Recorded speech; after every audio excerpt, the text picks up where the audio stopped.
إن الحمد لله نحمده ونستعينه ونستغفره ونعوذ بالله من شرور أنفسنا ومن سيئات أعمالنا من يهد الله فلا مضل له ومن يضلله فلن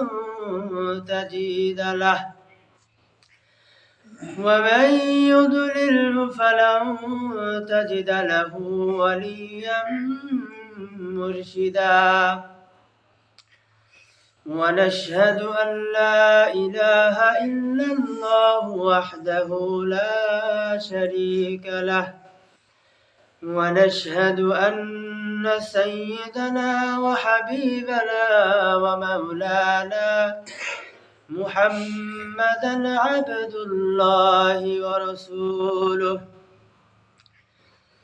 ونشهد أن سيدنا ومولانا محمدا عبد الله ورسوله الذي أرسله بالحق بشيرا ونذيرا وداعيا إلى الله بإذنه سراجا وقمرا منيرا أما بعد فقد قال الله تعالى في كلامه المجيد وفرقان الحميد أعوذ بالله من الشيطان الرجيم بسم الله الرحمن الرحيم كل نفس ذائقة الموت وقال عليه الصلاة والسلام لا تسبوا الأموات إلى آخر الحديث الشريف أو كما قال عليه الصلاة والسلام আলহামদুলিল্লাহ সমস্ত প্রশংসা মহান আল্লাহ তাআলার জন্য, যিনি আমাদেরকে এই ব্যস্ততা মুহূর্ত সময়ের মধ্যে বিভিন্ন কাজ থেকে ফারেক হয়ে আল্লাহর হুকুম 2 রাকাত জুমার নামাজ আদায় করার লক্ষ্যে মসজিদে আসা এবং মসজিদে এসে কিছু দিনই আলোচনা করা এবং শোনার তৌফিক দান করেছেন। এর জন্য আমরা শুকরিয়া আদায় করি আলহামদুলিল্লাহ। সম্মানিত মুসলমান ভাইরা, আমরা দুনিয়াতে এসেছি, আল্লাহ তাআলা আমাদেরকে দুনিয়াতে পাঠিয়েছেন এবং দুনিয়াতে আমরা যে বসবাস করতেছি, এই বসবাস করার ক্ষেত্রে আমাদের অনেকের অনেক মতামত। যে কোনো একটা কাজ করতে গেলে আমাদের বিভিন্ন মতামত সামনে আসে। যে কোনো কাজের ক্ষেত্রে হোক, চলাফেরা, ব্যবসা বাণিজ্য, যত কিছুই হোক না কেন, প্রত্যেকটা ক্ষেত্রে আমাদের বিভিন্ন রকমের মতামত। বাড়িতে একটা কিছু কাজ করতে গেলে বাবার একমত, মায়ের একমত, ছেলের একমত, ভাইয়ের একমত, বোনের একমত। তো বিভিন্ন মতানৈক্যের ভিতরে আমাদের কাজ করতে হয়। কিন্তু আমাদের দুনিয়াতে এমন একটা বিষয় আছে যেটার ভিতরে সবাই একমত, এখানে কোনো মতানৈক্য নাই। সেটা হলো মৃত্যু। মৃত্যু এমন একটা জিনিস, একজন মানুষ মুসলমান হোক, হিন্দু হোক, বৌদ্ধ হোক, খ্রিস্টান হোক, যে হোক না কেন, যে ধর্মাবলম্বী হোক না কেন, এই একটা বিষয়ে প্রত্যেকটা মানুষ একমত যে সবাইকে একদিন মৃত্যুবরণ করতে হবে। এই জন্য আল্লাহ রাব্বুল আলামিন কুরআনের মধ্যে বলেছেন, কুল্লু নাফসিন যায়িকাতুল মাউত, প্রত্যেকটা নফসকে একদিন মৃত্যুর স্বাদ আস্বাদন করতে হবে। সে যাই হোক না কেন, যত বড় ব্যক্তিত্ব হোক না কেন অথবা যত গরিবই হোক না কেন, এই মৃত্যুর স্বাদ সবাইকে গ্রহণ করতে হবে। মৃত্যু এমন একটা জিনিস, সাহাবায়ে কেরাম যারা ছিল, হযরত রাসূল করিম সাল্লাল্লাহু আলাইহি ওয়াসাল্লামকে সাহাবায়ে কেরাম অনেক ভালোবাসতো। হযরত আলী রাদিয়াল্লাহু তাআলা বলেন, হযরত উসমান, হযরত ওমর, হযরত আবু বকর এবং এরকম আরো যত লক্ষ লক্ষ সাহাবায়ে কেরাম ছিল, সবাই কি করতো? রাসূলকে ভালোবাসতো। দেখেন, এই ভালোবাসার পরেও এই সাহাবায়ে কেরামও মৃত্যু থেকে কি করে না, বাঁচতে পারে নাই। এত ভালোবাসা রসুলকে, আল্লাহকে, আল্লাহকে আল্লাহ রসুলকে তারা জান প্রাণ দিয়ে ভালোবাসতো। কিন্তু এই ভালোবাসা, এত ভালোবাসার পরেও তারা কি করে, মৃত্যু থেকে বাঁচতে পারে নাই। একবার হযরত ওসমান রাদিয়াল্লাহু তাআলা আনহু একবার এক কবরস্থানের পাশে দিয়ে হেঁটে যাচ্ছিলেন, এবং যখন কবরস্থানের পাশ দিয়ে তিনি হেঁটে যাচ্ছিলেন, তখন তিনি অঝর ধারায় কাটতেছিলেন। সাহাবায়ে কেরাম বললেন, ওহে হযরত ওসমান, আপনি তো আপনার মা বাবা মরার পরেও এরকম ভাবে কান্না করেন নাই, কিন্তু আপনি ওসমান এই কবরের পাশ দিয়ে যাওয়ার সময় এরকম ভাবে কেন কাঁদতেছেন? এবার হযরত ওসমান রাদিয়াল্লাহু তাআলা আনহু সমস্ত সাহাবায়ে কেরামকে ডেকে বললেন, ওহে সাহাবায়ে কেরাম, তোমরা কি জানো না এই কবর হলো প্রত্যেকটা মানুষের প্রথম ঘাঁটি? যদি কোনো ব্যক্তি এই কবরের প্রথম ঘাঁটিতে যদি কেউ উত্তীর্ণ হতে পারে, তাহলে কবরের পরবর্তীতে যতগুলো ধাপ আছে প্রত্যেকটা ধাপ প্রত্যেকটা মানুষের জন্য সহজ হয়ে যাবে। কিন্তু আমি ওসমান রাদিয়াল্লাহু তাআলা আনহু যদি এই প্রথম ধাপে যদি আমি আটকে যাই, তাহলে পরবর্তীতে যত ধাপ আছে কোনোটা ধাপেই আমি উন্নতি করতে পারবো না। অর্থাৎ কবরটা কি? কবর হলো কিয়ামতের আগে প্রথম ধাপ। এখানে যে সহজ জবটা হবে, এখানে যা কিছু জিজ্ঞাসা করা হবে, এখান থেকে যদি কেউ বাঁচতে না পারে, তাহলে পরবর্তীতে আমাদের যত ধাপ আসতেছে এইগুলো থেকে আমরা কি করতে পারবো না, বাঁচতে পারবো না। কিন্তু কোনো ব্যক্তি যদি এই কবরের এই প্রথম ধাপটাকে পেরিয়ে সামনে যেতে পারে, তাহলে সামনে যতগুলো ধাপ, যতগুলো পদক্ষেপ তার জন্য সামনে আসবে, প্রত্যেকটা পদক্ষেপ তার জন্য কি হয়ে যাবে, সহজ হয়ে যাবে।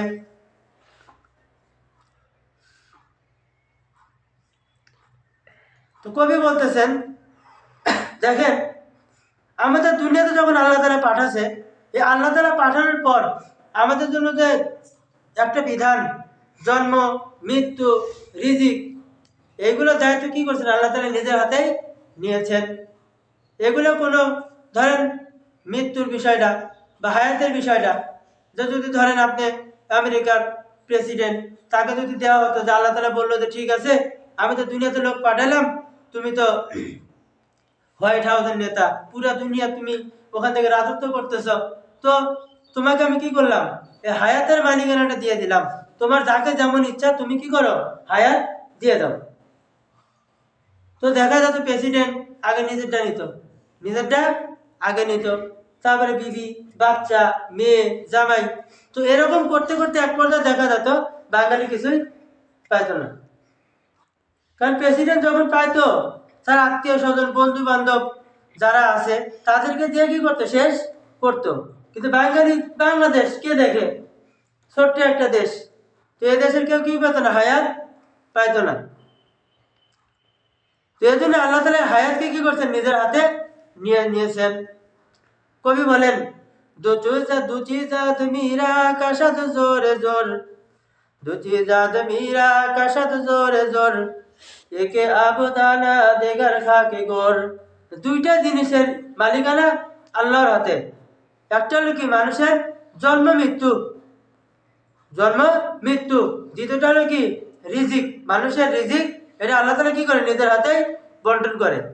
এখন যদি দুনিয়ার কোনো মানুষকে বলা হতো যে রিজিকের দায়িত্ব তোমাকে দিয়ে দিলাম, তুমি মানুষের ভিতরে রিজিক কি করে বন্টন করে দাও, তো সে নিজে নিত, আত্মীয় স্বজনকে দিত, বন্ধু বান্ধবকে দিত, দেওয়ার পরে দেখা যেত যে পরবর্তীতে কোনো মানুষ আর এগুলা পাইতো না, সে নিজেদের মধ্যে এগুলো সীমাবদ্ধ করে নিত। এই জন্য আল্লাহর এক বান্দা অনেক বুজুর্গ ছিলেন, কিন্তু তিনি ঠিক মতো তার তেমন তাহাজ্জুদ ছিল না, কোন নফল ইবাদত ছিল না, মানে রীতিমতো সে এমনি একজন বুজুর্গ ছিলেন, কিন্তু সেরকম বেশি বেশি আমল করার মতো সামর্থ্য বা সময় তার ছিল না, বা তিনি সেগুলো করতেও পারতেন না। তো আল্লাহর বান্দা একবার তার ছেলেদেরকে ডাক দিল, তার বৃদ্ধ বয়স এসে গেছে, মৃত্যুর নিকটবর্তী হয়ে গেছে। তার সন্তানদেরকে ডেকে বলল, আই সন্তানেরা, আমি যখন মারা যাব আমাকে তোমরা নতুন কাপড় দিবা না এবং আমাকে পুরান কাপড়ে তোমরা দাফন করে দিবা। তখন ছেলেরা বলল, আয় আব্বাজান, আপনি মারা যাবেন কিন্তু আমরা আপনাকে নতুন কাপড় দিতে পারবো না, তাহলে আপনাকে কিভাবে কবর দিব? তখন বললেন যে তোমরা আমাকে পুরান কাপড়ে কবর দিবা, যাতে করে আমি মারা যাওয়ার পর কবরে যখন কোনো ফেরেশতা আসবে সওয়াল জবাব করার জন্য, তখন যাতে এসে দেখে যে আমি পুরাতন কাপড় পরে শুয়ে আছি, ফেরেশতা যাতে করে মনে করে যে এই বান্দা তো অনেক আগে মাটি হয়ে গেছে, হয়তো বা তার সওয়াল জবাব শেষ হয়ে গেছে, এই জন্য তারা আর আমাকে সওয়াল জবাব করবে না এবং আমি বিনা হিসাবে জান্নাতে চলে যাব। তার এত ভয় যে সে মৃত্যুর সময় বলতেছে যে আমাকে কি করো তোমরা, পুরাতন কাপড় দিয়ে কি করো, দাফন দাও, যাতে করে ফেরেশতারা এসে মনে করে যে বান্দা তো অনেক আগে মৃত্যু হয়ে গেছে, কাপড় তো পুরাতন, সুতরাং হয়তো বা তার সওয়াল জবাব কি হয়ে গেছে। তো সে মারা যাবার পর তাকে সেইভাবে কবরস্থ করা হলো। কবর দেওয়ার পর যখন ফেরেশতারা আসলো, এসে দেখলো পুরাতন কাপড়, তখন আল্লাহ রাব্বুল আলামিনের দরবারে তারা আরজ করলো, আয় আল্লাহ, আপনি আমাদেরকে হুকুম দিন যাতে করে আমরা এই বান্দাকে প্রশ্ন করতে পারি এবং এই প্রশ্ন করার পর সে যেন উত্তর দিতে পারে। এবার আল্লাহ রাব্বুল আলামিন ডেকে বলেন, ও ফেরেশতারা, না না না, তোমরা তাদেরকে কোনো প্রশ্ন করতে পারবা না। আমার বান্দা আমার ভয়ে দুনিয়া থেকে নতুন কাপড় পর্যন্ত পরে আসতে পারে নাই, সে মৃত্যুর সময় আমার ভয়ে, আমার জাহান্নামের ভয়ে পুরাতন কাপড় পরে চলে এসেছে। তোমরা তো জানো আমার একটা নাম আছে, হামিদুর রহিম, হামিদুর রহমান, এবং আমি তো গফফার। এখন আমার ইজ্জতের কসম, এই বান্দাকে যদি তোমরা প্রশ্ন করো তাহলে আমার গফফারের কোনো স্বীকৃতি থাকলো না, আমি তো গফফার, আমি তো গুনাহ ক্ষমাকারী, এই নামের কোনো অর্থ থাকলো না। সুতরাং আমার ভয়ে যে এই বান্দা পুরাতন কাপড় পরে কবরে এসেছে, এই ভয়ের কারণে আমি আল্লাহ রাব্বুল আলামিন তাকে মাফ করে দিলাম এবং তাকে জান্নাতে দাখিল করায় দিলাম। মানুষের এত ভয়, মুরব্বীর এত ভয় যে কি সে ভয়ে নতুন কাপড় পর্যন্ত কি করতে পারে না, পরিধান করতে পারে নাই, সে পুরাতন কাপড় পরে গেছে এবং এই ভয়টা দেখে আল্লাহ তাআলা কি করলো, তাকে মাফ করে দিল এবং জান্নাতে প্রবেশ করায় দিল। হযরত ওসমান রাদিয়াল্লাহু তাআলা আনহু বলেন, ও সাহাবায়ে কেরাম, আমি ওসমানের কাছে দুনিয়ার ভিতরে সবচেয়ে উত্তম কাজ হলো তিনটি, সবচেয়ে পছন্দনীয় কাজ হলো তিনটা। এক নাম্বার, আল ইসবাউল জিয়ান, অর্থাৎ যারা ক্ষুধার্ত তাদেরকে খাবার খাওয়ানো। কি, যারা ক্ষুধার্ত তাদেরকে খাবার খাওয়ানো। এজন্য চেষ্টা করা যে হয়তো আমার বাড়ির আশেপাশে অনেক গরিব মানুষ আছে, তারা 3 বেলা খাইতে পারতেছে না, অথবা 1 বেলা খাইতেছে, 2 বেলা খাইতে পারতেছে না, আমরা 3 বেলা থেকে 4 বেলা 5 বেলা পর্যন্ত খাইতেছি। তো আমাদের চেষ্টা করা যে বাড়ির পাশে যেন কেউ অনাহারে না থাকে, অথবা কোনো ক্ষুধার্ত সামনে চলে এসেছে, চেষ্টা করা তাদেরকে কি খাবার খাওয়ানো। কিন্তু আফসোস, বর্তমানে আমাদের অবস্থা হলো তেলের আমাদের তেল যে একটা কথা আছে না, এইরকম। আপনি বিএমডব্লিউ মার্সিডিজ নিয়ে ঘুরতেছেন, আপনার বন্ধু এরকম বড় লোক, বন্ধুর সাথে দেখা হইতেছে, বন্ধু চল অমুক জায়গায় আছে কফি খা, তোরে আছে কফি খাওয়ামো, বা চল অমুক জায়গায় যায়, তোরে আছে কি খাওয়ামো, চাইনিজ খাওয়ামো, যেটাকে বলে তেলের মাথায় তেল দেওয়া। আরে ভাই, তার তো টাকা পয়সা সব আছে, সে 3 বেলা খাইতে পারতেছে, তাকে খাওয়ানোর কি নাই, কোনো দরকার নাই। যে খাইতে পারতেছে না তাকে খাওয়াও। বাড়ির পাশে একজন ক্ষুধার্ত, তুমি বাড়ি ভাড়া দিয়ে রাখছো, তোমার ভাড়াটিয়া একজন কি রিক্সা চালায়, 2 বেলা ঠিক মতো খাইতে পারে না, তাদের কোনো খোঁজ খবর নাই, কিন্তু তুমি কি করতেছো, তোমার বড়লোক বন্ধুকে ডেকে নিয়ে কি করতেছো, খাওয়াই দিছো। এই জন্য চেষ্টা করা, যারা গরিব অসহায় খেতে পায় না, বাড়ির পাশে অনেক সময় অনেক প্রতিবেশী থাকে যারা ঠিক মতো, যাদের চুলা জ্বলে না, যারা ঠিক মতো কামাই রোজগার করতে পারে না, ঠিক মতো খাইতে পায় না, তাদেরকে কি করা, খাবার খাওয়ানো। 2 নাম্বার হলো হযরত ওসমান রাদিয়াল্লাহু তাআলা আনহুর কাছে দ্বিতীয় নাম্বার কাজ পছন্দনীয় হলো ওয়া কিসওয়াতুল উরিয়ান, অর্থাৎ পথ শিশু এবং বিধবাদেরকে কাপড় পরিধান করানো।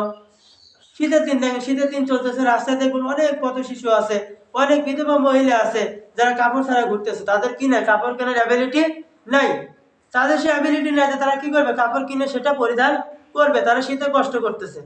কিন্তু আমরা রাস্তাতে হেঁটে যাচ্ছি, দেখতেছি, রাস্তাতে হেঁটে যাচ্ছি আর সেগুলো দেখতেছি। তো আমাদেরও চেষ্টা করা যে যখন আমরা যাব, কোথাও গেছি, রাস্তায় একজন শিশু পড়ে আছে বা একজন মহিলা ভিক্ষুক, তার কি না শীতের পোশাক নাই, যতটুকু পারা যায় সামর্থ্য অনুযায়ী কি করা, সাহায্য করা। তৃতীয় নাম্বার, হযরত ওসমান রাদিয়াল্লাহু তাআলা আনহুর কাছে তৃতীয় নাম্বার পছন্দনীয় কাজ হলো ওয়া তিলাওয়াতুল কুরআন, কুরআন তেলাওয়াত করা। আমাদের ভিতরে এমন মুসল্লি আছে যারা মাসেও একবার কুরআন তেলাওয়াত শোনে না, মাসে একবার কি কুরআন তেলাওয়াত শোনে না। পড়া তো দূরের কথা, কোরআন তেলাওয়াত করা দূরের কথা, কোরআন তেলাওয়াত শুনবে সেই সময়টা কি নেই তার, নাই। অথচ সে কি বলতেছে যে তার কাছে সবচেয়ে প্রিয় কাজ কোনটা? কোরআন তেলাওয়াত করা। ভাই মনে রাখবেন, কিয়ামতের দিন মানুষের পক্ষে সাক্ষী এমনও কিছু হবে, হয়তো একটা ইট সাক্ষী হবে। আপনি মসজিদে একটা ইট দান করেছিলেন, আপনি মসজিদে একটা ফ্যান দান করেছেন, আপনি একটা অভাবীকে একটা কাপড় দান করেছেন, আপনি একটা শিশুকে এক লক্ষ খাবার দিয়েছেন, আপনি এক ভিক্ষুককে 2 টাকা দান করেছেন, আপনি মাদ্রাসা নির্মাণ হচ্ছে, মাদ্রাসা 1 বছর সিমেন্ট দিয়েছেন, আপনি একটা মাইক দিয়েছেন আজান দেওয়ার জন্য। তো এইগুলা কাজে কি কিয়ামতের দিন আপনার জন্য সাক্ষী হবে। কিয়ামত যখন কায়েম হবে তখন এইগুলা জিনিস আপনার পক্ষে যে সাক্ষী দিবে যে আল্লাহ তাআলা আমাকে অমুক ব্যক্তি মসজিদ তৈরি করার সময় আমাকে দান করেছিল, তো ওই ব্যক্তি জান্নাতে না যাবো না, আমি কি করবো না, জান্নাতে যাব না। আমাকে অমুক ব্যক্তি 2 টাকা দান করেছিল, তো এই 2 টাকার উসিলা কি করবে, ওই টাকার সাক্ষী দিবে যে আমাকে অমুক ব্যক্তি কি করেছিল, দান করেছিল। কুরআন হাদিসের মধ্যে এসেছে, আল্লাহ রাসূল সাল্লাল্লাহু আলাইহি ওয়াসাল্লাম বলেন, আল কুরআনু হুজ্জাতুল লাকা ওয়া আলাইকা, কুরআন তোমার বিপক্ষে দলিল হবে অথবা পক্ষে দলিল হবে। কোরআন তোমার বিপক্ষে দলিল হবে অথবা কি পক্ষে দলিল হবে। কোরআন দুই দিকেই যাবে। আপনি কোরআন পড়বেন না, আপনি কোরআন অবমাননা করবেন, আপনি কোরআনের কোনো মূল্যায়ন করবেন না, কোরআন আপনার বিপক্ষে চলে যাবে। আপনি কোরআনের হেফাজত করবেন, আপনি কোরআন তেলাওয়াত করতেছেন, আপনি কোরআনের অনুযায়ী আমল করতেছেন, কোরআন আপনার পক্ষে চলে যাবে। এই যে মসজিদগুলো দেখতেছেন, কিয়ামতের দিনে এই মসজিদগুলো ভাঙবে না। প্রত্যেকটা মসজিদ বাইতুল্লাহর সাথে যা যোগ হবে। বাইতুল্লাহ হবে কি, ট্রেন দেখছেন না, ট্রেনের মতো, ট্রেনের ডাব্বা যেরকম ইঞ্জিন আছে, বাইতুল্লাহ ইঞ্জিন, আর এই প্রত্যেকটা মসজিদ হবে বগির মতো, মানে ওটার পিছিয়ে পিছিয়ে সব চলে যাবে। যে আল্লাহ তাআলা বলবে, আয় মসজিদ মাদ্রাসা তোমরা ধ্বংস হচ্ছে না কেন, সবকিছু তো ধ্বংস হয়ে গেছে। তখন এই মসজিদ মাদ্রাসা আল্লাহ রাব্বুল আলামিনের কাছে বলবেন, আয় আল্লাহ তাআলা, আমরা তো দুনিয়াতে ছিলাম, অমুক ব্যক্তি আমাদেরকে নির্মাণ করেছিল, অমুক ব্যক্তি আমাদের এখানে সেজদা দিয়েছিল, অমুক ব্যক্তি আমাদের হেফাজত করেছিল। আর রব্বুল আলামিন, আমরা তার পক্ষে সুপারিশ করতেছি, যতক্ষণ পর্যন্ত ওই ব্যক্তি জান্নাতে না যাবে ততক্ষণ আমরা কখনো ধ্বংস হতে পারবো না। যতক্ষণ ওই ব্যক্তিকে তুমি কি করবে, জান্নাতে না দিবা, ততক্ষণ আমরা কি করবো, এই অবস্থায় থাকবো, আমরা ধ্বংস হব না। এজন্য ভাই, আল্লাহ তাআলা আমাদেরকে দুনিয়াতে পাঠিয়েছেন, হয়তো আমাদের অনেককে সামর্থ্য দিয়েছেন, অনেককে সামর্থ্য দেয় নাই। তো যাদের সামর্থ্য নাই, আমরা চেষ্টা করবো আমাদের সামর্থ্য অনুযায়ী তাদেরকে কিছু দান খয়রাত করা, বা আমাদের পাশের বাড়ির একজন 3 বেলা ঠিক মতো খাইতে পারতেছে না, তাদেরকে কিছু খাবার খাওয়ানো। পাশে একজন গরিব বাচ্চা, সে ঠান্ডায় কষ্ট করতেছে, তার বাবার অ্যাবিলিটি নাই যে তাকে একটা জামা কিনে দিবে, তো সে অনুযায়ী কি করা, তাদেরকে সাহায্য করা এবং বেশি বেশি কোরআন তেলাওয়াত করা। আল্লাহ রাব্বুল আলামিন এই সমস্ত কথার উপর আমল করার তৌফিক দান করুন। ওয়া আখিরু দাওয়ানা আলহামদুলিল্লাহি রাব্বিল আলামিন।